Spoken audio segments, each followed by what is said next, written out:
Welcome, one and all, to another edition of the Thegymratpack Does Entertainment with me, Larry Olubamuwo, Mr. L Rock, and Damien Ashley. That was really cheesy. We are actors and gym rats, and we're here to give you our perspective on the latest entertainment news and reviews. Don't mind the gunshots. Only joking. We're not incompetent.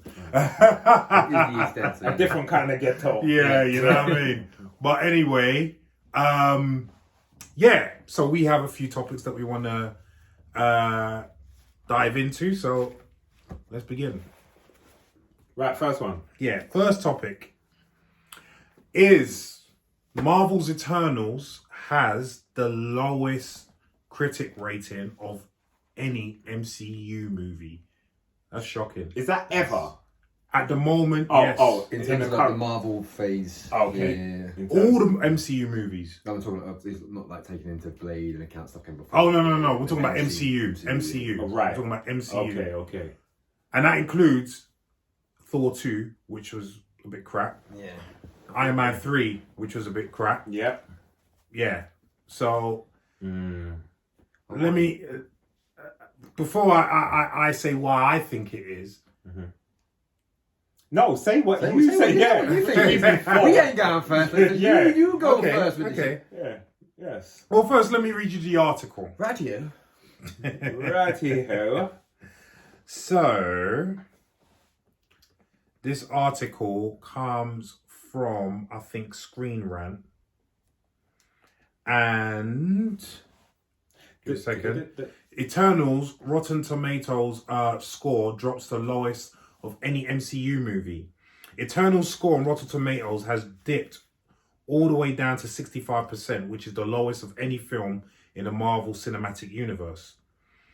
With a little over a week to go until Marvel Studios' next blockbuster hits theaters, Eternals has already had its world premiere on October 18th, and since then, the press embargo has been lifted, allowing critics to publish their reviews and share their thoughts on writer-director Chloe Zhao's entry into the MCU. So far, they have been decidedly mixed. The upcoming film is centered around an immortal alien race who were created by the Celestials and instructed to never interfere in human affairs unless the Deviants are involved. But after the return of half the Earth's population in Avengers Endgame provides the necessary energy for the Deviants to return, the Eternals must come out of hiding and band together to protect humanity from their evil counterparts. And it goes on to say who stars in it, which, we won't go into. But It's not good. It's at the moment, I mean, it's still a little bit early. I mean, we haven't even seen the film, have we? It's not out in the UK. It's not out in the UK, that's right. It's out in America. But I've been reading the review, like from John Campion and a few other people, and John Campion likes the film, for instance, but he says he can see why people wouldn't like it as much because he said it's not like every other MCU film. Right. So I feel like that has a factor to play in it if he's correct, because obviously we haven't seen the film. I also feel like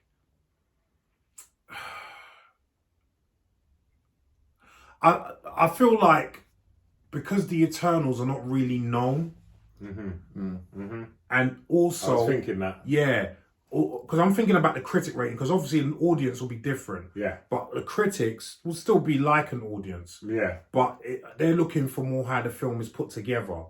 But I have a feeling, because the Eternals are not a known entity, plus the direction of Chloe Zhao, who we wouldn't expect to be directing this sort of film. Yeah. I kind of feel that it hasn't gelled well. Right. And therefore it's got a mixed review. So I wouldn't say it was a. I mean, I haven't seen it, but I wouldn't say from the reviews that it's a bad film. But it's just not what probably critics were expecting. Okay. That's what I feel anyway. What do you think, Leon, hearing the news that it's the lowest critic rating? Bearing in mind we've had Thor 2 and Iron Man 3, which are some of the worst MCU movies. Yeah. Well, 4-2 and Iron Man 3 went off the basis of Thor, and Iron Man 1 and 2. Yeah. So everyone still went there. Yeah. For do you know what I mean? That's yeah. why it went on the, their long story short, I think that Eternals, like what you're saying, who knows? They're not known. It's just the Eternals, who are they then? Like if you ask your missus who the Avengers are or who this is, and they know. Yeah. Everybody knows. Yeah. Eternals. Name 3 characters to average Joe. Yeah. Don't know. Yeah. Don't know. Yeah. I mean, yeah. I mean, I'm trying to look at it from a critic's point of view and how they would look at the film. But then, in saying that, like you said, it doesn't mean it's a bad film. Yeah. Because there's been, you think that MCU have done well.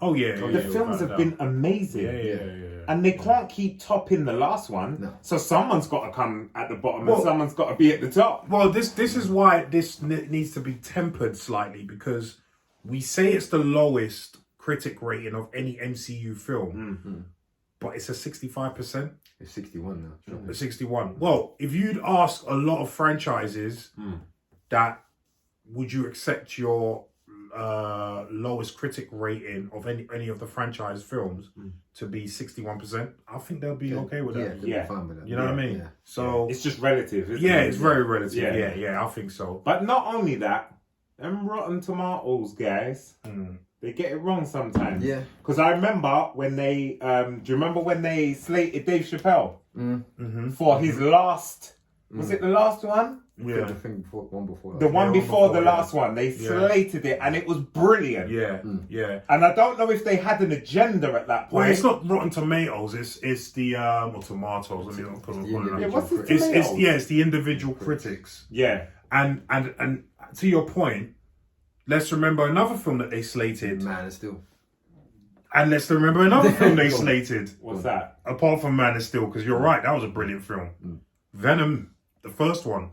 Yeah. Did they slate that one? They slated and it. I loved it. I They would give it like slated it. 60%. They gave like 30%. Yeah. Oh, wow. Yeah. They did And the not like audience that said film. a big screw you to them. Yeah. Do you know what I mean? Yeah. With the amount made at the box office. Yeah. So yeah, I mean, Damien, you hearing all this, what are your thoughts on this? We originally touched on Eternals when the trailers were coming out by saying we didn't see what was going to be the pull for us to go and see this movie. And then I had started to get a little bit of a concern about the film when Feige was putting so much of a push on it, like this is going to change the MCU. He said he felt wouldn't be forced. surprised if it wins an Oscar. Yeah, it felt forced. It felt like he was trying to drum up interest. Yeah. Because he's never had to do that for previous films before. No.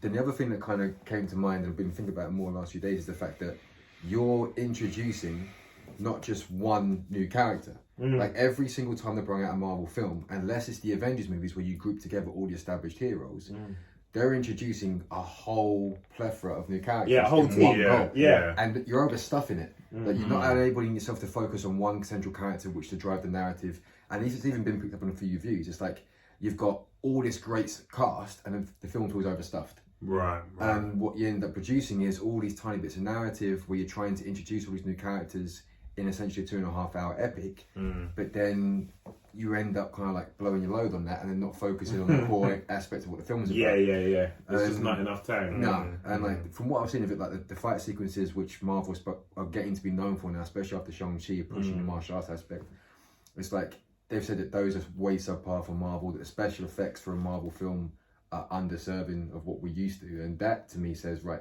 did they rush us a little bit? Especially taking into the fact that you've got the cast that you've got on board. You've got Kit Harington writing for Game of Thrones. You've got Angelina Jolie coming in. You've got Miss Chan coming in there, who's like a big thing for the UK.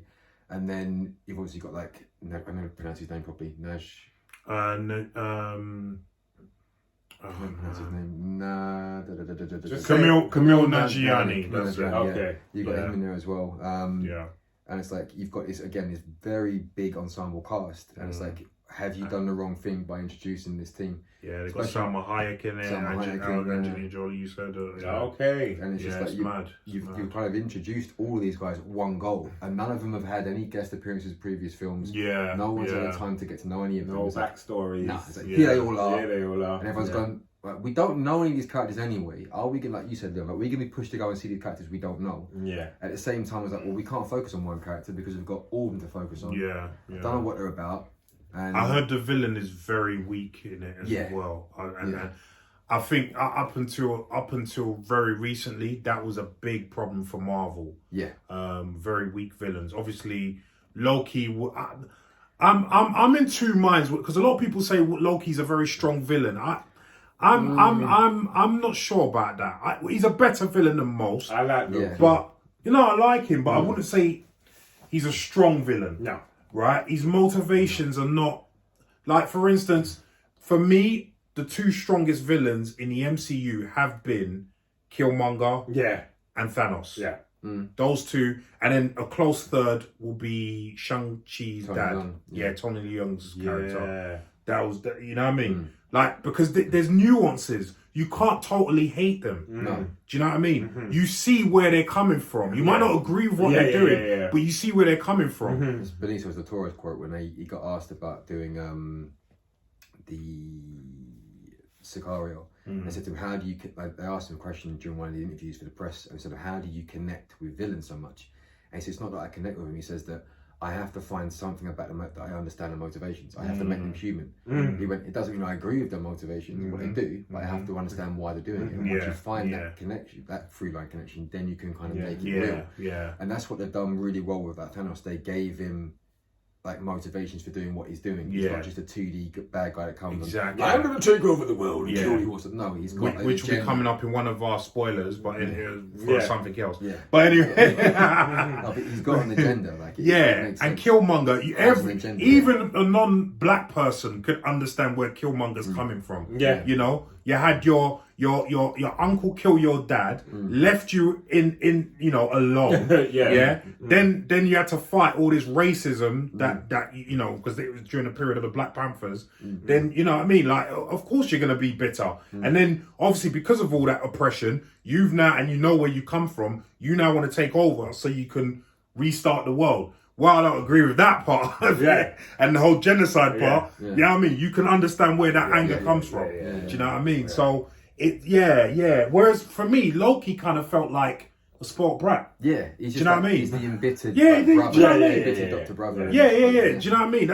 That's why for me, it didn't... Obviously, Loki's now evolved. Yes. Very do you know what I mean? So. Yeah. I mean, have you seen Loki on Disney Plus? Yeah. So that was a really good show. I thought. Definitely. You still have to. Have you seen it? 4 episodes. Yeah. Right. So you can see that he's evolved. But yeah, I wouldn't say he was a classic, good, nuanced villain. I wouldn't say that. No. But yeah, obviously that Marvel have got a problem with this, and that's what I'm hearing that a lot of people are criticizing about this. Eternals movie, and also what going off on it's not a tangent because the Eternals are actually part of Thanos' race. Yeah, and I don't know if Thanos gets a mention in this or not. There's apparently doesn't his brother or something turn up in this? Okay, because I don't know. I don't know. There was talk about it's either it turns up in this or the next film, but his brother turns up and it's played by one of One Direction. He was in Dunkirk. Oh my god. That's what the current. I don't know if it's definitely true or not. The guy, you know what? That's another show, you know. That's another show. These people that are just turning up in films. Just because. That are not actors. Just because. You know what I mean? Apparently he did alright in Dunkirk. I mean, he was one of the leads. I don't want to hear it. I would have done alright in Dunkirk too.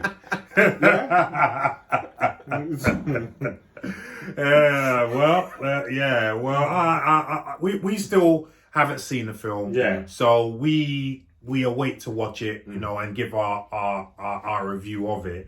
But it's not looking good. It's relatively speaking, obviously, but it's not looking good. So, for the American audience that have seen it, what do you think of it? Do you agree with the criticisms and the critic ratings? And for all you guys who haven't seen it, especially the guys in the UK, like us, does that temper your excitement for the film? Do you want to see this film now? Do the critic ratings not bother you? Leave us some comments down below and let us know. Right, zooming along. So our second topic is the news that Dolph Lundgren is to direct and star in a new action pick called Wanted Man for Millennium Films. Now, Millennium Films are also the production company behind the Expendables, I believe. And a lot of action films as well. So Avi Lerner, who's a good friend of Stallone, is big action. Yeah. So he's behind them.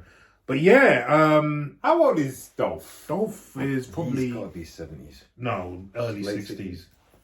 Early to mid 60s. Google, definitely. what do you see? Yeah. What do you say? But it's interesting to see this news, to be honest with you. Yeah. And Dolph Lundgren, man. I mean, he's been one of my favorite action stars to be. But what I would say, 63, 63, yeah. 63. See? That's what I thought. So he's not even that. I'm not even saying he's that old, really. How young was he in Rocky?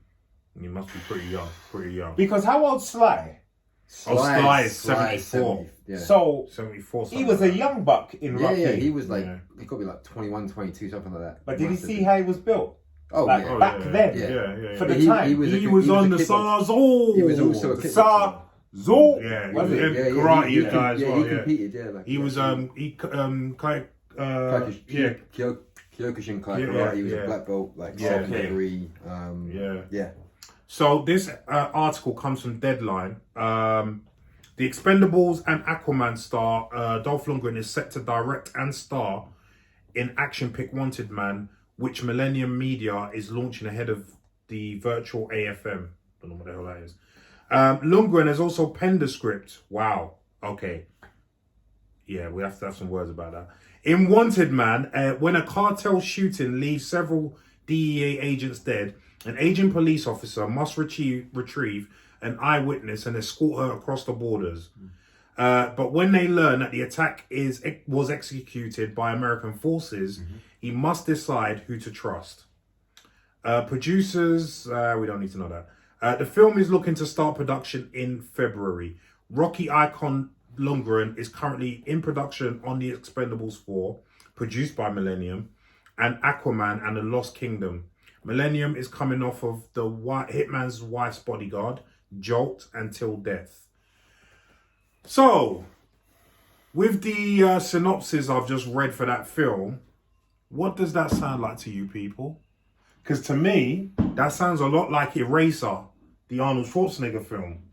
You know what I mean? Where he had to rescue Vanessa Williams, because she was a witness. And also there was police or FBI that were out to kill her. Same thing here with police. Yeah, it sounds a bit too much like Eraser. Do you think? I was just thinking about Vanessa Williams back in the day for a while. Woo! Yeah. But I tell you so. Anyway, Sorry. Anyway, right. What do you think, Leon, of this? I mean, Dolph Lundgren is, First of all, yes, big action star. he's an icon. Yes. To us. Yes. To us. Yes. So my question is it over? Is it over? What you mean? Is his action career over? Yeah. Like, Well, obviously not. No, when I say is it over, I mean the pull of the action hero. It's like all the action heroes of today are very aged. And I feel like today's market don't look at the action films like we did. Yeah. Like the Predators, that's for true. like the Rambo, the Commandos. Yeah. Where that's not there anymore. That era's gone. And that's our era. Yeah. So we grew up with these guys. There are legends. There are icons. Yeah. But if my son's watching it, Yeah. he doesn't really care. Yeah. But when I was 20, I did care. Of course. I couldn't wait. Of course. So this is why I say, where's the new heroes? Where's the new action heroes though? I mean, you got The Rock.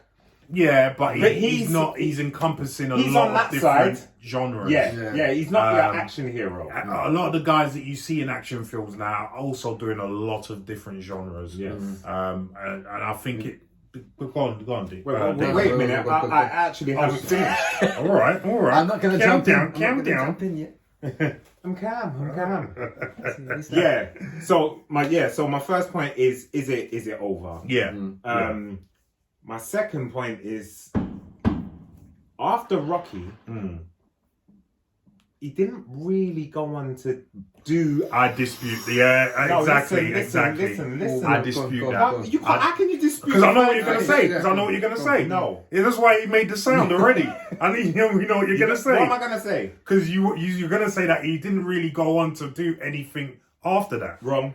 Okay, what were you gonna say? I was gonna say yes. after Rocky, Yeah. he didn't achieve what he should have achieved. Okay. Right. Okay. Right? Okay. So don't jump down big people, But then bro. I haven't finished, Larry. Okay. Yeah? I still haven't finished. I know. Okay. I'll keep my mouth shut. You can speak. I'll keep my mouth Right. shut. So, in the same way that Carl Weathers, he did a couple bits, didn't really go as far as he should have. Yeah. No, I agree with that. Lundgren didn't go as far as he should have. Did films and remember Universal Soldiers and and me, like I said to you, I'm a massive Dolph Lundgren fan. Massive. I'll watch everything he's in, even if it's trash. I'm still watching it. Yeah. So I feel like the older action stars are trying to repeat the formula they once had. You see the same way you said it's like Eraser. Yeah. It's still that kind of. Yeah. You murdered my wife and my child, and now I'm with a man with nothing to lose. How many times have we, for example? Yeah. So I'm saying I want them to do something really different. Yeah. Action, Who's done that? but on a different level. Who's done Now that? my piece is done. Okay, Mr. Rock. Right. Okay. Just to touch on his piece really quickly, I tell you who's kind of done that. Van Damme's done that. If you look at his last few films, he's kind of gone out. He's almost made a parody of himself. He has. Yeah. He's set himself up in certain films. Yeah. He's even gone out and tried to do drama, not attached to And comedy. Yeah. Yeah. It hasn't Comedy done didn't very work. well. Yeah, because he's not that good an actor. No. Let's Even like, what was the kind of Breaking the Fourth Wall kind of film he did, where he plays himself? Oh, yeah, I heard we actually won awards for that. Yeah, didn't that we? I've did never really seen well. it. It's a good film. I've never It's seen a good it. film. Did you ever see the film? What was it? Where he's got the fake clothes and the fake. What's it called? I think he's in China or Japan. This is Jean-Claude Van Damme. Jean-Claude Van Damme Okay. and Knockoff. Yes. Do you remember Knockoff? Like just a bit comedy, and the trainers were just falling off when people are walking in them. Yeah. But now I'm cutting into you. But what? No, I'm fine. I'm not. Yeah. You're not precious. I'm not precious. You're not precious. Yeah. No, but what you say makes a good point. With his limited ability, he's done so much better than a lot of others. Well, that's why I was gonna come in and cut you on there when you said that he hasn't gone as far as he should have. Yeah. Because my argument would be that with his limited acting ability, he had. Yeah.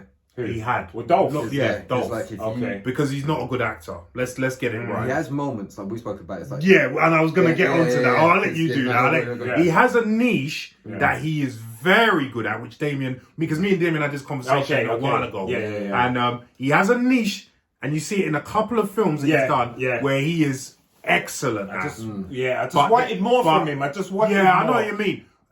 But Damien, you touch on what we spoke about before. They're everywhere. You know what I'm gonna say? Universal Soldier. Universal Soldier. Like there's that moment in that film where literally he stills the film for 30 seconds. He walks out of the freezer. He's dragging Ralph. Is it Ralph Miller's character? He's dragging. He's got a necklace full of ears. I'll never forget that as a child. No, because I was young. Yeah, it's like the ears round the neck. Ears. What was he thinking? And it was terrible, terrifying. He's literally like he shoots the three coppers. He's just like, I kick ass, and then he just like shoots the three of them. He goes, you see, they're everywhere. You have to pause. Yeah. He said, you see.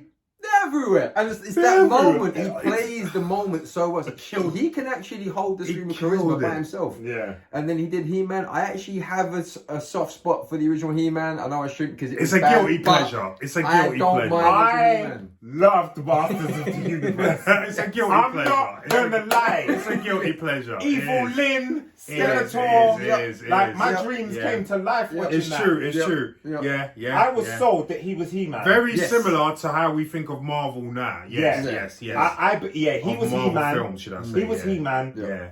No doubt about it. As a mini plug, Paul Girard, if everyone knows who he is, I worked with him in a film last year. He's currently doing a concept art for the new Masters Universe, and he's wicked at what he does. Check him out. Tell him if he wants a black He-Man. Oh, I'll ask him, definitely ask him. I tried to get you in Carly if I could, dude. Yeah. It wasn't bulky, or something frail. Not that, Tony, you're frail, not at all, but you know what I mean.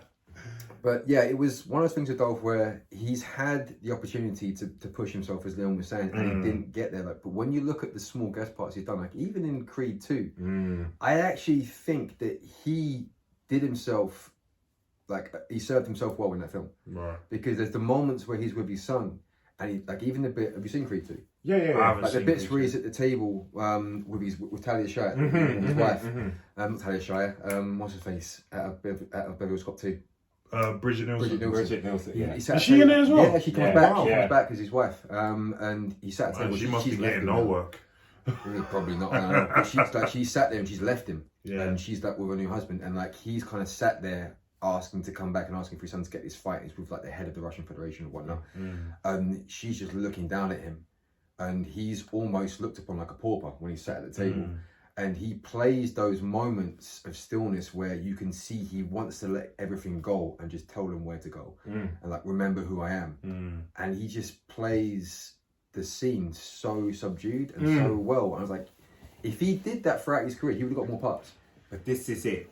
And this is what I said. Like actors do develop. Yes. And I feel like if he was thrust into certain things, he would have been able to do enough to keep him. Look at Arnie. Arnie couldn't act for shit. He couldn't. He got so much that in the end. But do you know why? Because he went to classes. Yeah. See that because that's the thing about Arnie.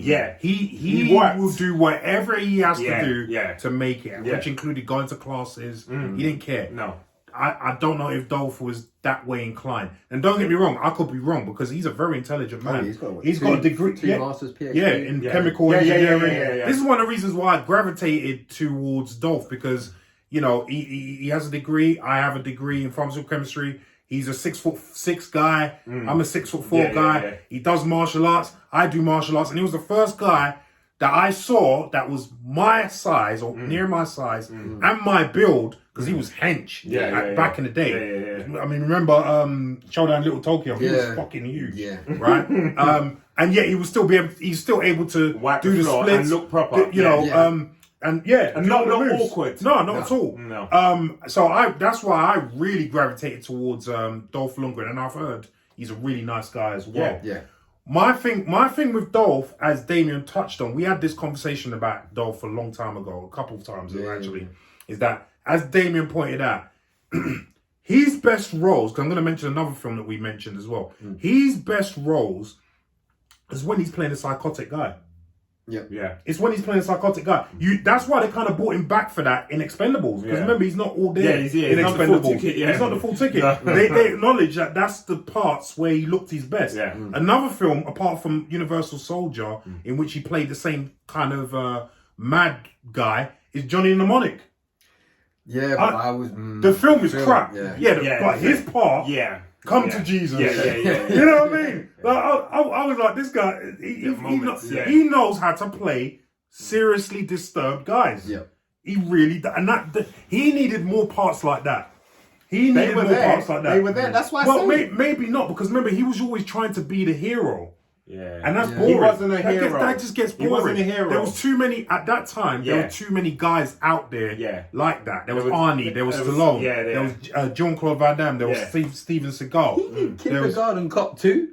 Oh my God, there was a Kindergarten Cop 2. 2016. Oh he did my Kindergarten God. Cop. I didn't even know that was... Are you serious? Yep, I got 29% of Rotten Tomatoes, but I didn't know Must I be did that. shit, but I still want to watch it. I'm gonna have a look. Can you have a Bill look? Bellamy. I'm still in gonna it. have a look.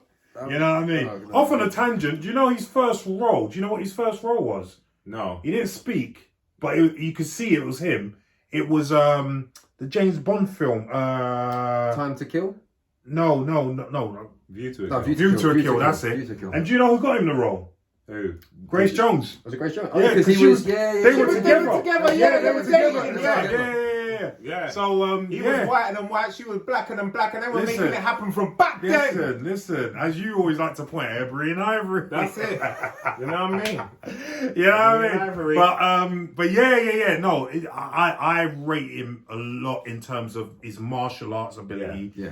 And his intelligence. Yeah. I felt like he has improved as an actor 100%. But he's been in the wrong roles. Definitely. And I feel like if he'd have stuck to that niche, he would have gone gangbusters. I think that's when he would have gone to the upper echelons, you know what I mean? Yeah. But because he was always trying to do that hero, straight-laced hero guy, which now, he would be, he'd be a superstar now, I think, because now they're not looking for that.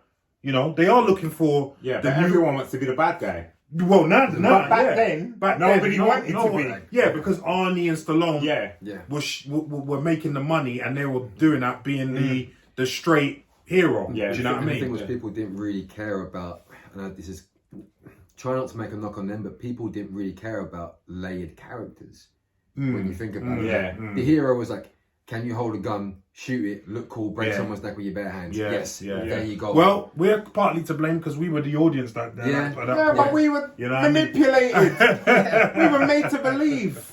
You know what I mean? Broccoli and chicken. Well, Broccoli and that as well. Yeah. When we saw Arnie, what did you think? Wow. Yeah, of course. You know? But Dolph Lundgren, I mean, I'm glad that he's getting a resurgence now. From the Expendables movies. He deserves. Yeah, he does, and also the Aquaman, because Aquaman obviously. He's dad, isn't he? Yeah. He was not his dad. He was Princess Mira's dad. Oh, okay. Yeah. So, which is what's her name? Who's playing Mira? We spoke this Amber Heard. That's it. Yeah. So, I mean, he's in another blockbuster, which is great. Now, so I wish him all the success in the world. Now, And he's not even bringing Bridget back. Not even bringing her in. I kind of hope he doesn't. Yeah. No. But I want to say I'm excited because I've got a feeling this is going to be a bit of a B movie. But I am intrigued. Yeah. I am intrigued, and I do want to, because I'm a Dolph fan, I will take a look at this. Yes. You know what I mean? Will you guys take a look at it? Yeah, definitely. I will. I will. Yeah, you will. Salute Dolph. I'm a little bit younger than these guys, so Van Damme was right. Yeah. Was Van Damme your guy? Growing up, Van the first one, Van Damme was I was a fan of Van Damme's, but I was always more of a fan of Dolph Lundgren, especially over Van Damme. Yeah. Especially, I remember when they had that. They did admit that it was just for publicity. Yeah. When Universal Soldier, they had that little confrontation where they were pushing each other, and you could even see from that, even though it was playing, that Dolph Lundgren would have messed him up. Would have messed him up really badly. Mine wasn't him as like what he was off the screen in terms of like what he personified. It was like the films that he was given at the time. I think Van Damme was given at the right moment. He would, like, when you look at the films he's got in comparison to what Dolph had, whether it's Hard Target, whether it's Kickboxer, whether it's even Cyborg, which wasn't that great. Time Cop. He was. I like Time Cop. Yeah, I'm not gonna lie. I did like Time Cop. He was given a good run of action films. And it's like everything got thrown towards him. Yeah. And I think just because the muscles from Brussels. Yeah. The whole campaign just fit, didn't it? Yeah. He had a whole campaign, and it was just like that. His hair and Hard Target, and but I kind of feel. See, that's what I'm saying. If Dolph came through now, he'd be hot. I mean, he's got literally the same around the same kind of physique as The Rock. And okay, not so much the acting skills, but with the martial arts, who knows? Well, argument could say he had a bit like. If you look at Rocky 4, his physique there, I would take that physique over The Rock's physique. Yes, because The Rock's just so like wow. There's that meme photograph of him where it's like him in the WWE, him when he gets a bit bigger, then like a picture of actual Rock. Because he just gets wider and wider and wider. But then when you look at Dolph, like he just had Dolph was more athletic. Yeah, he was big. I'll take the biggest that I think he was in was not even Rocky. No. it was Showdown in Little Tokyo. He was full. But he wasn't as ripped in that. I'd say. He wasn't as ripped, but he was full. Yeah, He was the more biggest filled he out, was yeah. He's more in filled out. Showdown Little Tokyo. And that's why I think they made a little joke with Brandon Lee when, remember, when they had that little scene in the shop when they were fighting. They had a little scuffle, and then he was like, Brandon Lee was like, all that muscle mass slows you down. And then he goes, well, if I hit you, you wouldn't be here. You know what I mean? That was a joke. I love that, man. I have to say, I love that film. I love that film. It was a bit shit, though. But the choreography was good. You like what you like. Yeah, man. But yeah, listen. What do you think? What do you think? Innit? What do you think? If you're the generation now that's into your John Cena's and the rest of it coming through as the action stars, do you pay attention to Dolph? Is he of interest to you? Have you gone back and watched his back catalogue? But even John Cena, how old is John Cena? Yeah, but like he's now being. But pushed. you see that he's being pushed. You're right. But again, this goes back to what we're saying. The action star. We don't want to cut it yet. Yeah. The action stars of today Don't are just not do action. right. Yeah. John Cena did a comedy with that. Getting really good reviews. Yeah, exactly. Just, you can't. Even Batista did the comedy with the little girl. Right. Taxi driver. Right. Uber And he's doing something. stuff like Dune. He's doing stuff like Exactly. He's You not having you can't just do action now. And this I've got a couple friends. You know who they are. Actually, you know who they are as well. We went to drama school with one of them. Who do a lot of stunt work, and they're martial artists, and they were in a couple of films overseas. Yeah. You know what I'm talking about? Yes, yeah. one of them. Now, he's getting very fed up with the industry to the point where he wants to quit. Because he's getting typecast in certain. And he's not getting work, basically. He's only getting the stunt work.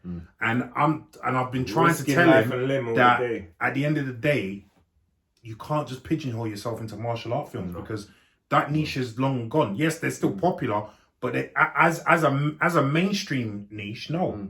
You'll get one or two jobs, but there are certain type of film. It's like, and you've only got a certain audience. Like now, when you take the Marvel films, unfortunately, I keep going back to them, but as a platform, when you look at the Marvel films, like they make people like Chris Evans look like he can fight. They make. Chris Hemsworth does do kickboxing, can move, but they make him look like he can whoop the crap out of anyone. Yeah. Because of how they film it, because of what they put into the choreography. Whereas back in the day, you had to go to people like Jackie Chan to have that kind of choreography. Yeah. Like, you didn't have that. Yeah. Where Western films are now taking that Eastern influence and injecting it into all the work, where it's like, right, do we need the big heavy guy to come in with one right hook? No. And I think the films that started to really push that about the action element was like Jason Bourne films. Because they took a guy who couldn't really. Yeah. I mean, you see that from the way they shoot the fight scenes. I say no because he spent a lot of time on choreography. He did. Yeah. But look how they shoot the fight scenes. It was very choppy. Yeah. It was. Because he couldn't do everything that they were asking him to do. I tell you, chopped even more though. Go on. Taken's Taken. terrible. Yeah. Taken. But listen, when you watch the making of it, the making of it is god awful. What do you expect from He's 152 years old. Right. And he's never done any sort of like combat martial arts or Apparently, you know what I mean? back in the day, but Back in the day, when he was 12? You know what I mean? Back in the day. I'm a Liam Neeson fan. Is his acting ability, but like he can't. Like, when they gave him Taken and tried to make him look formidable, that that watch just did the not making work. of Taken. That just did not work. Bourne, it still was a bit choppy. Bourne, it was a bit little choppy. bit, but the reason I like that is because the director of photography plus the actual Jeff Amada choreographed it. Jeff Amada is famous for doing like Rapid Fire, The Crow, the rest of it. He was a lineage of Bruce Lee in terms of Jeet Kune Do, the rest of it. He manages to make sure the fight sequences can be followed. There's a linear way through it. Like whether it's you're following the candle that he's hitting the guy with or the book that he's hitting the guy with in the third one. Yeah. You can follow the action. In films like Taken, you can't, and even if you know martial arts to see like we do, you can't really know where you are in the fight. Because it's edited so, and I'm sorry to say it, but piss poorly. No offense to guys that edit it. I know you're great editors, but you have what you have to work with, innit? What can you do? And it's like, how can I make this guy look good on screen? And when you watch the moment Taken, it's literally a bit where they're shooting him from the waist up, and he's like, right, throw a left jab, and he throws it like so wooden, and his legs don't move. So they cut him from up here, then they cut back from this angle to make him look faster than he is. And it's like, why are you doing that? Like, just get someone who can move. But that's Hollywood for you. But anyway, let's cut this. We've already gone on way too long. Yep. Let us know what you think about the film Wanted. with Dolph Lundgren directing and acting, you know, being a star in it. Let us know in the comments down below what you think. And should he bring back Bridget? No. No. Anyway. Right, so for our next topic, we are going with the story that Ana de Armas is in talks to lead a John Wick spin-off called The Ballerina. I still haven't seen John Wick 3, so I need to see it. I know. Let me have it. I've not actually finished it all yet. You lot are running me down for certain. No. Wait, There's no argument there. Wait. John Wick, man. Listen. John Wick 3. Listen. John Wick 3. Listen. No. At least we've seen John Wick 1 and 2. You haven't even seen the first raid. What? Yeah, but I've seen John Wick 1 and 2. No. I've seen. You're ripping us for one film, right? You ain't seen both films, so you can't rip us. And you can't appreciate fully the bad guys in John Wick 3 without seeing them Very true. in the raid 2. Very true. Yeah. So I have seen 2/3 of it. Anyway. So Ana de Armas, I didn't. So she's hot right now. She's really hot right now. She was in No Time to Die. Yep. She did short but really good part. Yeah. I didn't even know it was her. Oh yeah, because you'd seen Knives Out. Yeah, I've seen that. Yeah, because she's the girl in Knives Out, and I didn't correlate that it's the same woman because she looks so different in No Time to Die. So yeah, she's on a trajectory to, you know, to really smash it now. So this article comes from Deadline, and it says, here's one that's sure to heat up the impending AFM. I don't know what this AFM is. I don't know. Anyway, Knives Out and No Time to Die star Ana de Armas is in talks to take the lead role in anticipated John Wick spin-off The Ballerina, about a young female assassin who seeks revenge against the people who killed her family. So I'm guessing you saw The Ballerina in John Wick 3, yeah? Only a little bit. Okay, cool. Well, it sounds like they only... Yeah. The character made a fleeting appearance in John Wick Chapter 3, Parabellum. No, just the character. Yeah. As a ballerina who is also training to be an assassin. As we previously revealed, Len Wiseman of Underground is aboard to direct the action thriller, whose script comes from Shay Hayton, known for Zack Snyder's Army of the Dead and John Wick 3. The Armas star is high right now, and there are multiple big-scale projects that could come together for her. The Golden Globe nominee is currently in post-production on Netflix and the Russo brothers' $200 million action pick, The Grey Man, and the same studio's long-awaited Marilyn Monroe biopic, Blonde. We don't need to read the rest of that. But, I found it quite intriguing that she's going to be doing this spin-off, because I have to say, in No Time to Die, she looked the part. Yeah. She looked the part. I mean, we're going to be reviewing No Time to Die in next, spoiler review.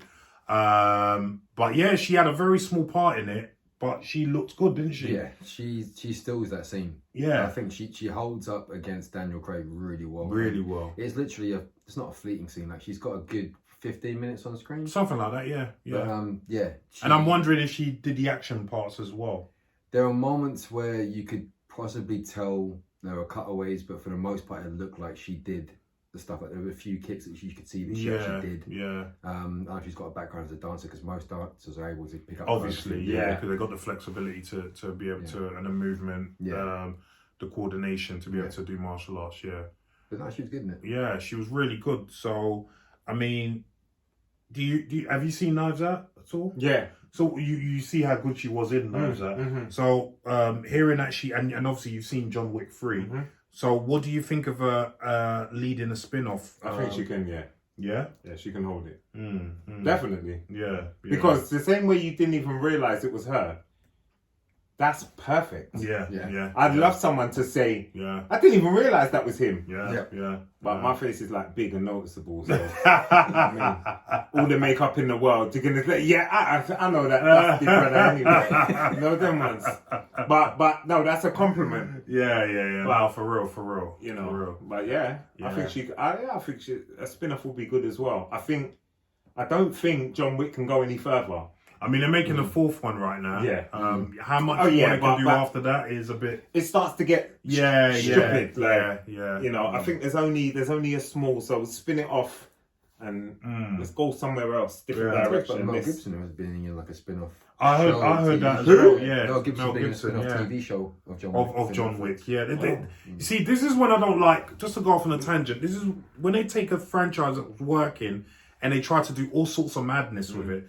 That's when it all starts to go haywire. Do you know what I mean? Yeah. Milking a dead cow. Yeah. You know what I mean? But, Damien, what do you think about this news? Obviously, you've seen her in No Time to Die. You haven't seen Knives Out, have No, you? I haven't seen So Knives Out. you've got a different perspective to Leon, because in Knives Out, she was pretty much the lead, wasn't she?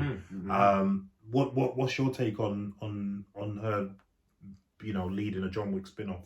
I think it depends on two things. It depends on who's directing her. Len Wiseman. Okay, Len Wiseman's not got a bad track record. Is it Underworld films he did? Yeah. So he's got an okay track record. I think he also did, was it Clash of Titans, the first one or second one? Did he? Yeah, 1 and 2. Oh. But he's got an okay track record as an action director. I would have preferred to have seen Chad do it because his track record with the John Wick films has been brilliant, and he's a stunt. He comes from a stunt background, which is what has made the John Wick film so successful. Definitely. And I think the fact that, as Leon touched on, like, because you can look at it and go, right, I didn't know that was her, that says to me she has the ability to mold herself in different ways, and she puts the work in. Unlike, there was a film that came out, what was it, an assassin film that Luc Besson did, and it was a model that was playing the lead. It was a few years ago, the blonde looking girl. Yeah, but it just wasn't good. No. I actually thought it was called Ballerina at one point because I got confused when I saw this. Okay. But, yeah, it's a Luc Besson film. I can't think what the hell it was called. It just wasn't believable. Yeah. It just wasn't believable. And it's like, you could tell the reason they did that was literally because they wanted someone. Oh, Anna, that's what the film was called. Okay. And taking into account the films he's done, like the film Nikita, Lucy, obviously Leon.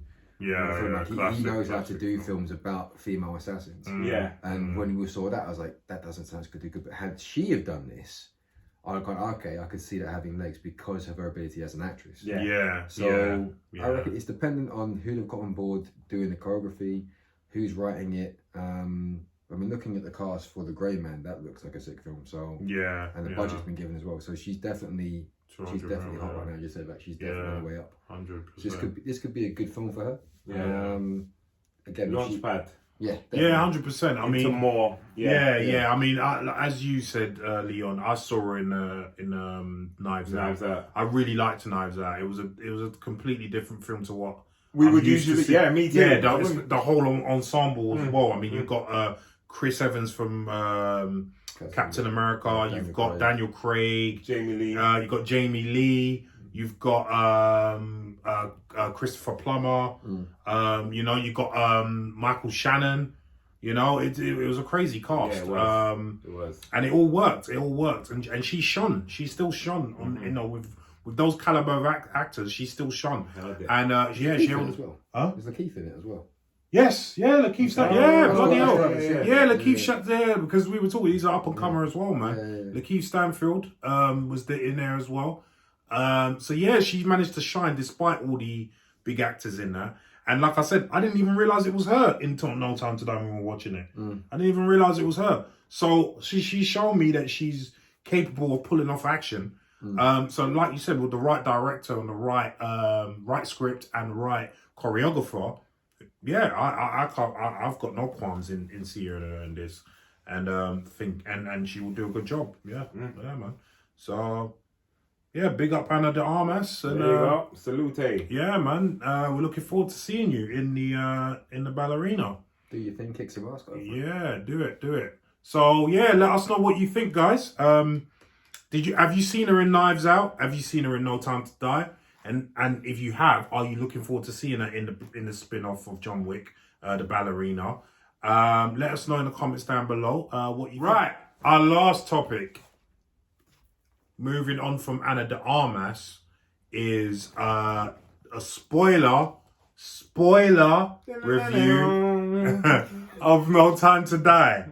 Yeah. So me and Damien watched this film. Was it a couple of weeks ago? Yeah, 3 weeks ago. Yeah, we were meant to review it, but obviously a few things happened, a few topics came up that we had to cover. So we haven't been able to review it until now. Leon still hasn't watched it, but as you saw with the Venom Let There Be Carnage spoiler talk, he doesn't mind spoiler talk. Nah, spoiler it doesn't ruin it for me. Right. So you still gonna go watch No Time to Die then? Yeah. Because you said about Venom, then I saw Venom, and it was just good. Yeah, it didn't ruin it for you. Didn't ruin it You're for like me. me. I don't really care. It's either good or it's not. Obviously, yeah. Yeah. So as we've said, this is a spoiler review. So you have 5 seconds to clear the dance floor. No, don't tell them that. I need you to watch it to the end. 3. If Watch you it don't anyway, want to Bob's spoil been out for a while. if you're staying there, you want to hear spoilers, so that's cool. So without further ado, here we go. Right, so me and Damien saw this film, and I have to say it was pretty good. Yeah, Yeah, I definitely. I mean, it was as Damien pointed out to me, it was the longest Daniel Craig Bond film, wasn't it? One of Yeah. And I didn't because it was about almost 3 hours. Yeah. I didn't feel those 3 hours. I was quite surprised. Because I had low expectations because of Spectre and the other one before that.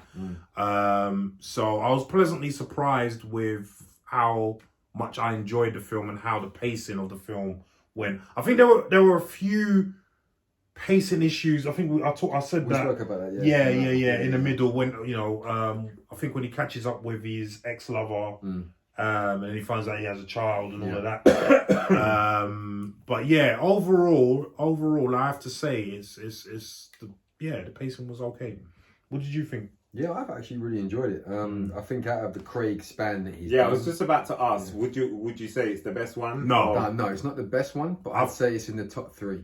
For me, it's the second best. How many did he do? 5. He's done 5, and it's in the top 3. For me, it's the second best one. His best one is Casino Royale. Yeah. Without That's doubt. number one. That's A number one. lot of people will say the same as well. Yeah. I think this is the second best. Okay. Although there's a lot of issues. Well, a few issues. Yeah. Specifically the ending. But yeah, I felt we had a good time with it. So what did we think of Daniel Craig's performance? I think it was really good. I think he got to go out, and for those that have seen it, as you know, he dies in the end. So he got to go out on a good note. Like, he got to carry the full arc of Bond, and this is something that a lot of I had a big problem with that. I had a big problem with that. Right. No, of course not. But But of course not. You might have got wrapped up and Okay, cried. I didn't. All right. Right. So my problem with this, and I spoke to Damien about this straight on, as it was going on, I was like, how the hell are you going to kill Bond? And then a couple of minutes later, what did they say? Bond will return. Yeah. What? So we they- have a magic leprechaun somewhere that is going to, bring back Bond from the dead or some shit. There's no way of doing it unless, like, for those that have seen it, unless he is blown miles off of the island with the ridiculous amount of rockets. Then they're going to start getting that will be ridiculous now, because the way he dies at the end, right? Yeah. He's trapped on an island, Yeah. right? With all these viruses, right? So he managed to get his ex, and he has a kid as well. We have to talk about that. Yeah, he has a kid in this. So he manages to get them off the island, but he's so injured that he can't get himself off, right? So he just tells them just throw the rockets to destroy the island, and he just stays there. And basically, the end is him standing there as the rockets are coming. Now, if he survives that, if they try and say in the next Bond film that he survived that, I'm going to check out Bond. I don't think they're going to. Yeah. I will check out Bond, because then that's getting ridiculous. Because maybe, right, his name is 007, yeah?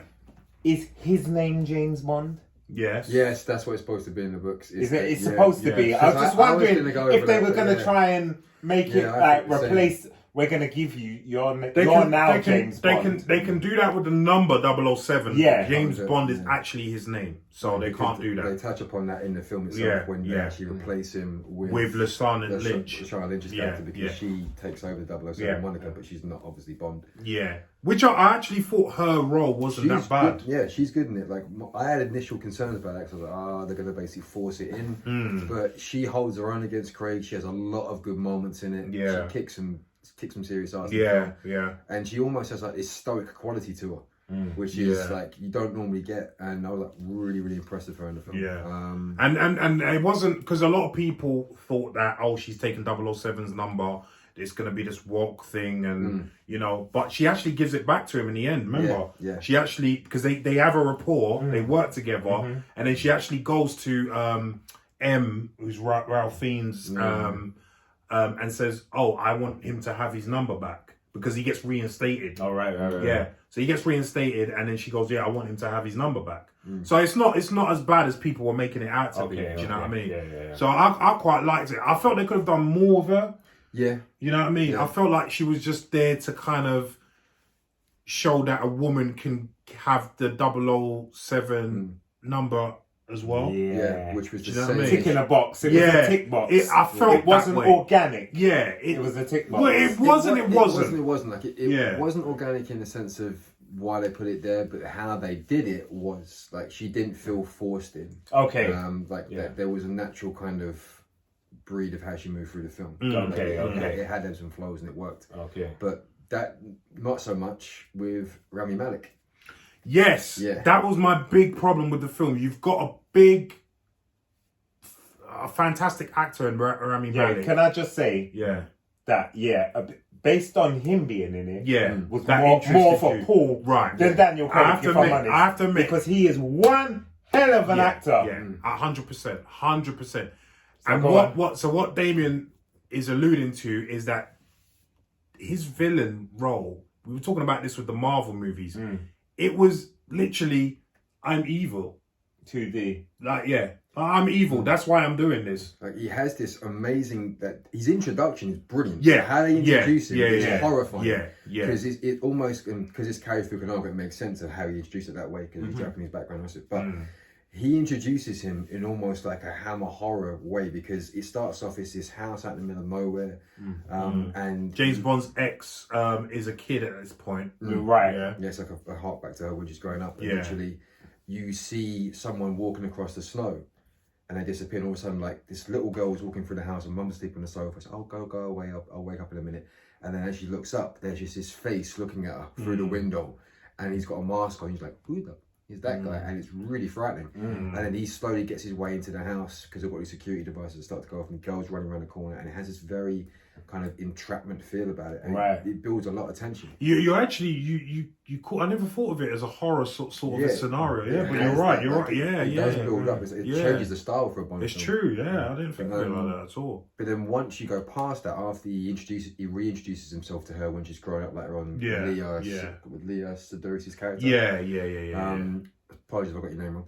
But after he reintroduces himself later on, that fear factor's still there, and you get an element of why he's doing what he's doing. But then by the time he's introduced himself to Bond, unlike Christoph Waltz in a film I didn't really care about, but he was good in, and unlike Javier Bardem and the rest of it, you actually didn't understand his true motivations. Right. He just felt like he was there for the sake of being there. Yeah, it felt so. Basically, what it is that I'm just asking. Did he do what he could with what he was given? Yes, it was the same. It wasn't his fault. Right. No, It was the. I didn't think it was his fault. Yeah. You could tell they didn't give him meat. The depth. That he needed. Because basically, what Damien was talking about was in the beginning of the film, he goes after her family, Leah Sedol's family, right? Because he claims that her dad killed his family, right? So he's a member of Spectre. Yeah, and he's a member of Spectre, right? You know, the whole. Did he?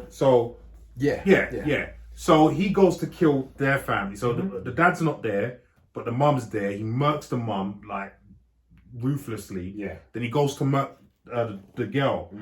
She obviously has been trained well, because she goes to get a gun, and she actually shoots him, right? They do this whole elaborate chase as well, and she falls into the lake and whatnot. It's an ice lake, Yeah, that's it, yeah. And so you will then understand why he then, because in the middle of the film, he then kills pretty much all of Spectre, isn't it? Yeah. You understand why he's done that, because right. her dad was part of Spectre and killed his family. Cool, we understand that, right? But then there's the bigger scope of what he's trying to do, which is wipe out the whole world with a virus. Well, he's got like a Thanos kind of thing. He's like, I want to change the world by basically wiping out a certain... Yeah, but he doesn't say why. Yeah, the motivations... It's like, why are you doing that, mate? Like you understand his motivations for killing everyone from Spectre. Yes, of course. Yeah. Like, that's like over... You can relate to that. Yeah. And you can actually be on his side for a while. No, you can understand it. Yeah. That's But then... like the first hour of the film. Yeah. The last 2 hours of the film, it's like, okay, well, so what are your motivations now? Right.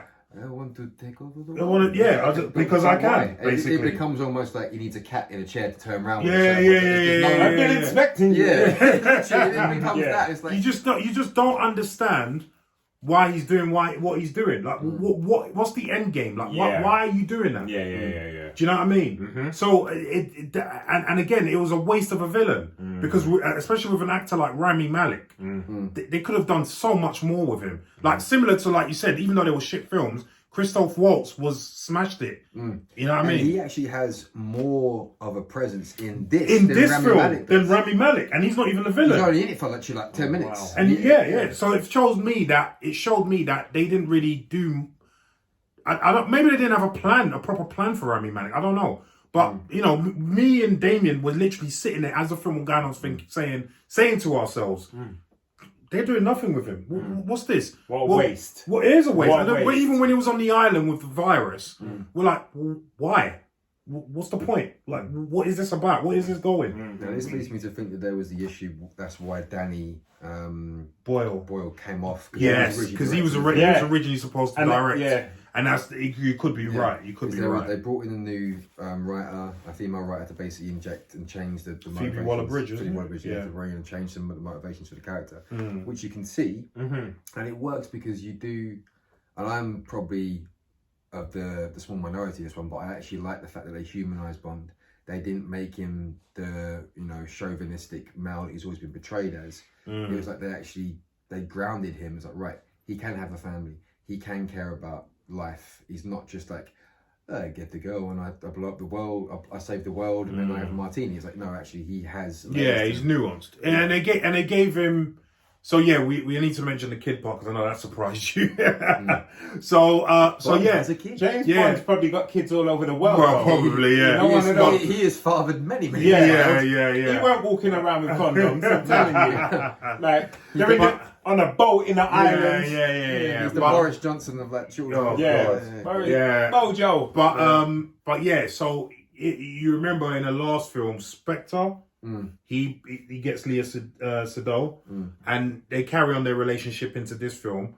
But the ghost of what's Eva Green's character? Bloody hell! Jeez, I can't think of her name. But his girlfriend in Casino Royale who killed, betrayed him and whatnot. He's still on his mind basically, and they use that. The enemies use that against him because there's a scene where they're all together, they're all lovey-dovey. He goes to her grave, the other one, the grave, right? Eva Green was, I know, but I can't remember the character's name. Vespa, that's it. Vespa. I knew it was a bike, innit? So, So he goes to her grave and that's when they attack him, right? The Spectre guys attack him. So obviously he's thinking she had something to do with it. Right. So when he manages to get away, but then he's like, I can't take this because I've been betrayed before. I can't trust you. He just puts her on the train. He said, you ain't never going to see me again. And it's only 5 years later that he then comes back and she meets him again. And then by that time, she's actually working for MI6. Okay. You see what I'm saying? So he's like shocked to see her. She's shocked to see him. And then something happens. I can't remember exactly what happens. An attack happens or something like that, and then she takes him to her house, and that's when he finds the kid. Right. But at first, she says, "Oh, she's not yours." she's not yours. Yeah. Why do they always do that? I don't know. Why in the films do they always do that? Yeah. Well, even in real life. Yeah, kind but of in real life, You as know well. what I mean? You know? But yeah, she's straight away, she's like, she's not yours. She's not yours. It's quite obvious she is. Do you know how many men would like to hear, she's not yours? You know, it's only a few men that will say, you know, no, prove it. Like, you know, enough man would be like, she's not mine. Really, you should say the opposite. She is yours and she's not. Boy. Oh, God. Okay. How do we come back from that? I But don't anyway. even know how to. But yeah, so Yeah, so she is his. she is his, yes. yeah. And so that's how the kid becomes. Okay. That's Yeah, and but he kind of figures out very quickly that it is his. Yeah. Do you know what I mean? Timing. But is there any? Oh, we spoke about Anna de Armas. Mm-hmm. She had a really. So I think they went to Cuba. Yeah. Him and Lashana Lynch's character went to Cuba to get information off of someone. Yeah. And Anna de Armas plays an agent that he meets over there. It's like her first time doing this. Yeah, but it's her first time doing spy stuff. And he was like, "Oh, but you've had training, right?" And she's like, "Yeah, 3 weeks worth." And he's like, "What the?" You know what I mean? He's thinking, "Who they hooked me up with it?" Yeah. But then she proves herself really capable. Okay. It was a really good scene where she was shooting up the place. She was kicking ass, and she was wearing a nice evening dress with it as well. And she rocked it. Yeah, It was believable. You rocked it, yeah. It was actually. That's what I But like. she plays a ditzy character. It's funny. Yeah. She plays. It's very similar. I tell you, it reminds me of Tom Hardy's character in The Drop. It's in the sense that the way you come across as her, first of all, you think, don't believe what she's capable of. right? You don't believe, that okay, kind of thing. Yeah. Okay. You don't believe that she can do anything because she's like, that kind of But then when it's time to get busy, she's on it. You know what I mean? She's rocking it. She's rocking it big time. So yeah, she had a really good part. And like I said, I didn't recognize her. I didn't realize that's the girl from Knives Out. You know what I mean? That's I did not recognize her at all. So now that I'm hearing that she's going to be doing a ballerina, I think she can pull that off very well. Very well, don't you think? Yeah. So yeah, there's that. Christoph Waltz we mentioned. Very, very good. As always. I mean, he only He's a had, sure bet though, isn't he? you get him in. He is. You know what I mean? He always classes up the joint, as Like they even say. the Green Hornet, like he made a good part in it. It's like, Yeah. I have a shit film. And look how good Green Hornet was. Oh God, Yeah. please. But he only had 10 minutes in there. Literally, not even probably not even that. But No. he's like, But he killed it. his whole scene is like a Hannibal Lecter scene. Yeah, Like Craig yeah. goes to see him in prison because he's basically got to get some information out of him. Yeah. And he ends up inadvertently killing him. Yeah, because doesn't Rami know. Malek managed to put poison on Leah Sedol, who then put poison on Bond. Daniel Craig. Yeah. But the poison only works to someone's DNA. And it's connected to everyone in Spectre. So basically, he's got Yeah.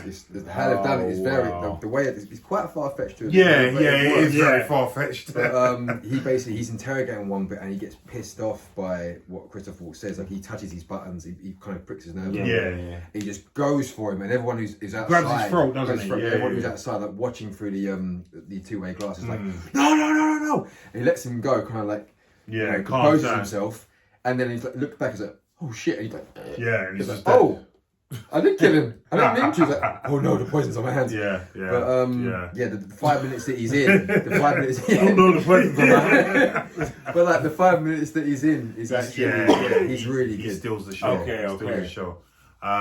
Is it what else is there to? Jeffrey Wright is good. Isn't he? Oh yeah, and it's sad when he goes, man. Felix Leiter gets killed. Oh. Yeah. So Jeffrey Wright, plays Felix Yeah, Leiter yeah, in Peoples. Yeah, Peoples. Yeah. People Hernandez. Yeah, boss, man. big boss. up. Put the wavelength. Yeah, innit. But yeah, he gets killed, man. My hero. He gets killed, and That's one of the things that surprised us, isn't it? Yeah, like I when was he, expecting that. Yeah, and the way he gets it as well, it's quite. And they kind of string you along to think he's going to survive. He's going to survive. Yeah. They do the normal cliche. That's a bit of a bastard He's thing really to bad. do. You think, oh, he's going to make it through. And then like, he does. Well, you actually killed him off. You bastard. But, when he goes, I actually felt worse when he went than when Bond went. Yeah. You killed off Felix. Yeah, I did. And the way they did it, because they had a traitor in the CIA, and he even escapes afterwards, and Bond has to get to him in the end as well. Yeah. So there's that as well. Do we miss anything? Like Lashana Lynch, really, really good. Ray Fiennes, as per usual, does his bit as them. Naomi Harris, as usual, got it out the park. Worked with her, you know what I mean? Yeah. She's this guy. But she's really actually, you know what? I actually preferred her in this than I did in Venom, because like she got the script served her better in this. Like, I thought she didn't have that much. No, but the little moment she does have with Ben Whishaw, they work. It's definitely. That family moment they have. Turns up at the house. It's really touching. It's really nice. I'm actually quite glad they cast her as Moneypenny. I mean, a lot of people made a fuss because she's black. I think she's brilliant. What the hell difference does it make, honestly? Like, does it just on a tangent? And John Campea always talks about this, and I agree with him. If the character's color has nothing to do with the actual project, the film, the whatever, then you can change it. Do you see what I'm saying? Like, obviously, because I've heard a few arguments that saying, oh, well, then you can make T'Challa black. No, because his color being black is integral to that film, because it's about an African nation who never got colonized. Yeah. There we go. So, yes, he needs to be black. But when it comes to Superman is a friggin' alien. Like, he can take on any persona. Where's he from? Krypton, yeah. Right, so he could be white, he could be black. Well, it never specifies. Well, it does. But because because there's a black Superman as well. If you in the comics, there's a black, because they want to do a black Superman film. I heard. There's a black there's two black Superman. In fact, there's Calvin Ellis, and there's something El Zod, something like that. But there's two black Superman. Yeah. So anyway, that's the tangent. Anyway, so I want to go on a tangent because my last bit was going to be on who's going to be the next Bond. Now they've got recast. And with what you just mentioned, I am available. So am I. Yes. I'm too short. I'm saying that. I only found out Daniel Craig's my height. Oh, well, there you go. So I am available. I'm not willing to do the stuff that he may have partaken in to do the role, but I am available. What did he partake in? Come on, man. Well, we don't know. Walking out of it with those abs at the sea when he walks out, protruding abs in the first. What's wrong with that? You're not going to do that? Got to do what you got to do. You're not gonna come out of the sea in the speedos. No, but you know what he had to take to get there. You're gonna do it. You're gonna do it. You're gonna do it. Yeah, don't worry. He's talking about the Sazul. Yeah. He doesn't want to take the Sazul. Yeah. I'm telling him if he's gonna get paid life-changing money. Listen. Yeah, go on. They come to your flat. Yep. My 1-bedroom, 6-floor car park flat. Right, it don't matter. you got a yard, and they say, "Here is your free meal. Yeah. Please sign this that you can have 3% of royalties. Look like James Bond in 8 months. Goodbye. You have secured your kid's future. You have built generational wealth. Sign there, and I'll see you on set in 6 months. I don't care how you get there. Just be there. Make sure you're 93 kilos and blah, blah, blah. And ripped to the bone. What are you going to say? I'm sorry. I'm not doing it. I've got my, I've got my standards. I've got my morals and values. No. Fuck off. No. Exactly. I think we know the answer to that one. Anyway, going on to a tangent. Right, so the next Bond. The next Bond, so what you were saying about obviously certain people from certain races can't play certain characters. Yeah. There was this argument that came up when Idris initially got mentioned as playing Bond, and a lot of American idiots came out, like a lot of political figures said, "Oh, Idris can't play Bond. That's like I'm trying to think of his damn name now. The guy out of Ocean's 11, who's very, very famous. I can't think of his name. George Clooney. He's like, that's like George Clooney playing Mandela. And I was like, I remember that. hold on a second. Like, It's like- one's a fictional character. and one's actually a a real real human life. being. Yeah, I heard And I was that like, one. where That was the- actually real. Yeah. Yeah, it was yeah. Bill. What's his face? One of Idiots. those like very right wing. Well, let's not Yeah. give any. Yeah. Yeah. So they But, made that argument. let's talk about now. If you're talking about a black actor, see, everyone talks about Idris because he's like a very famous black actor. Everyone knows him, especially in the States. I don't think I don't think he's that good a fit for Bond. I think, and I know I'm probably being a bit biased here because he's a Taekwondo teacher of mine, but I think Adrian Lester is a very good fit for Bond. Very suave. Has the physical ability as well for those who do not know. Adrian is a third degree. Third degree black belt in Taekwondo Yeah. is actually one of my teachers. Yeah. A fantastic actor, as you've all seen him in over the years. Yeah. Could finally do with being put in the limelight. Yeah, 100%. I think Adrian Lester is a perfect fit for Bond. You know what I mean? I feel that Adrian Lester is more of an English gentleman. Yeah. That represents Bond. Yeah. A lot more than Idris. Idris, Yeah. yes. Idris is Luther. Yeah. That works for him. Yeah. Adrian Lester is not Luther. Yeah. He's Bond. Yeah. Yeah. Because, his delivery, Which his is- suaveness, his slickness. Which is what goes against Tom Hardy. When all the calls go for it's like Tom Hardy should be, it's like he's not. Like Daniel Craig was like a left field casting, but because he grew up in up north in Liverpool, which is outside Liverpool. But I think Layer Cake sold it for him. Yes. Yeah. Layer Cake sold it for him. Like definitely. He has a moment where she points to the camera with a gun with a silencer. Yeah. But of all the other castings, like for me, I think you've got, and this is a left field one, but Charlie Cox, Daredevil.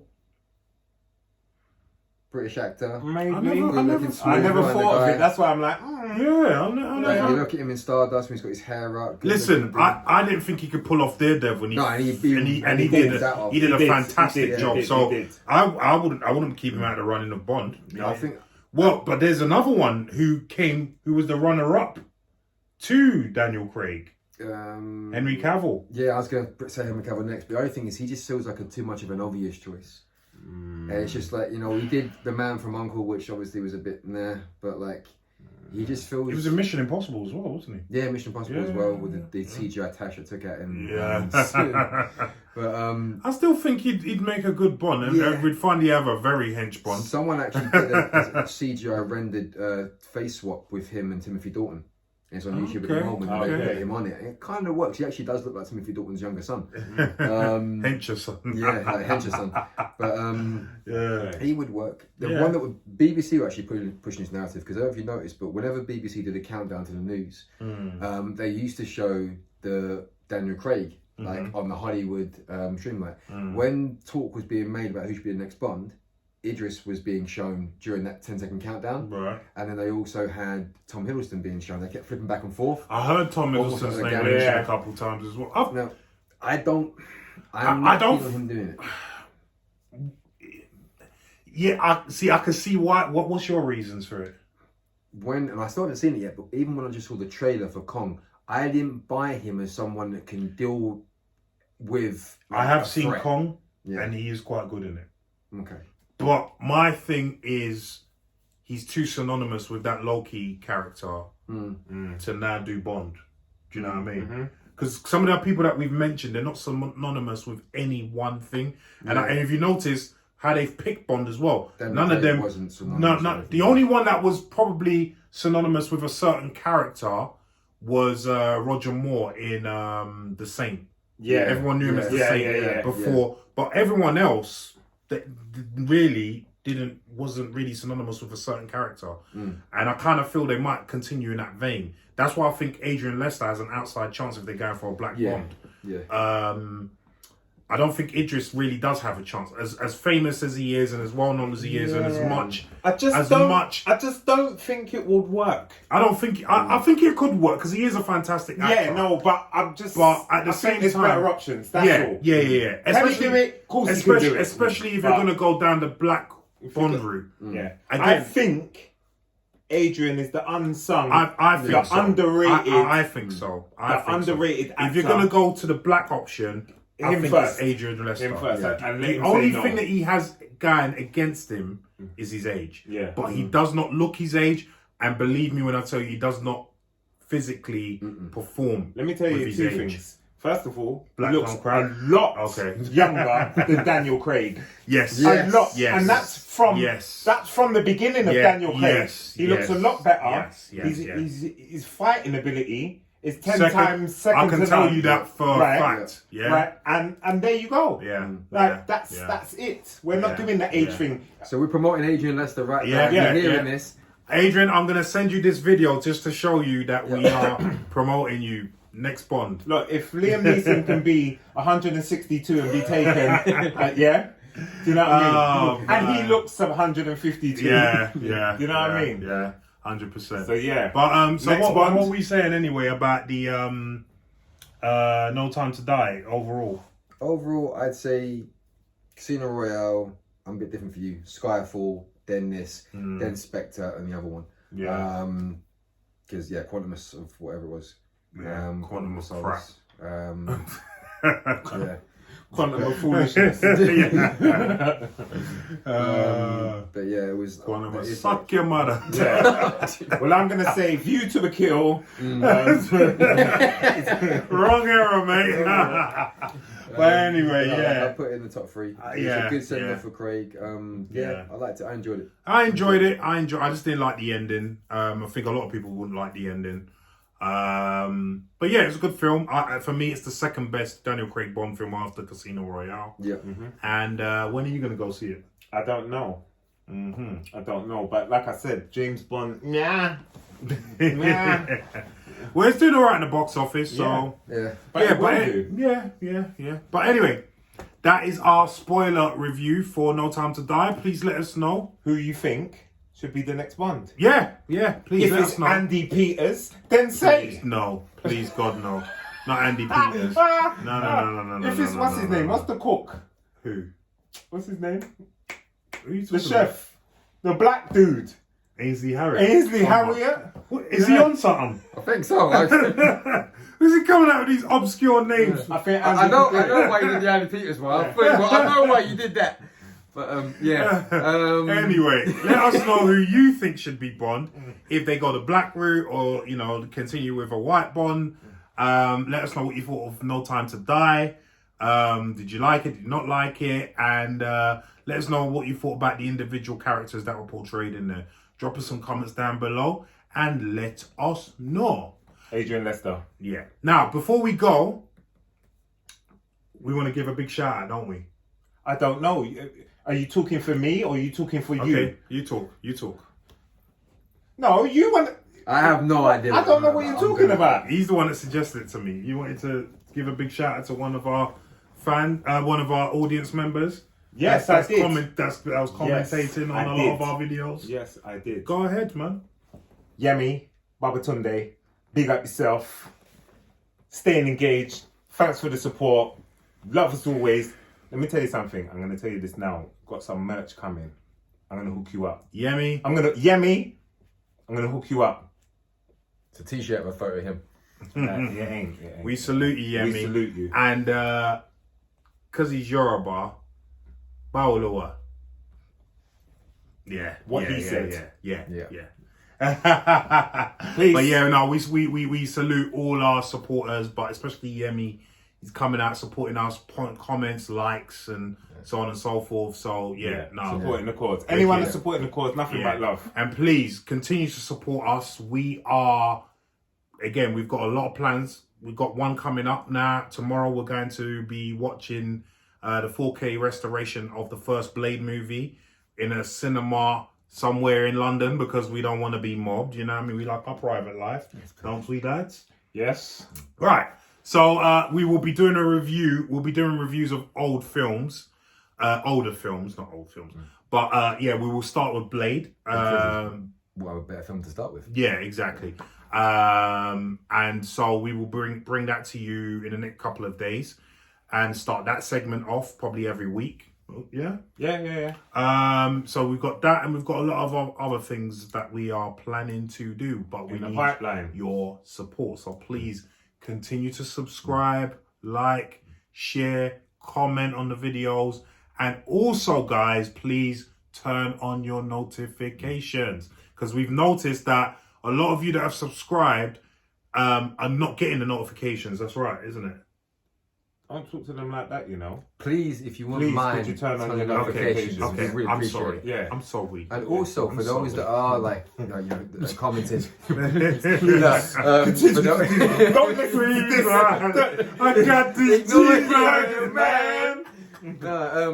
You got the crew that know about the cheeseburgers. Yeah. Only if you're in the ghetto, you know about the cheeseburgers. Nom nom nom nom. Go on, David. Go on, For man. those that have commented as well, if there's something you want us to talk about, if there's like something we may have missed, or that if there's something within the realms of gym life, if there's something in the realms of martial arts, if there's something, because we got a nice conversation going about Onback and Tony Jaa last month. Yeah.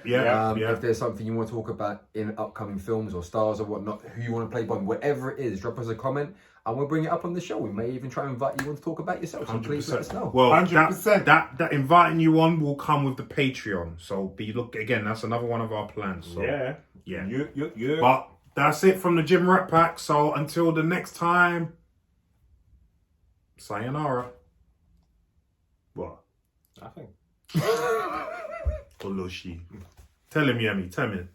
Anyway. Yemi, don't do me like that. All right. I gotta press the damn button, haven't I? Push the button.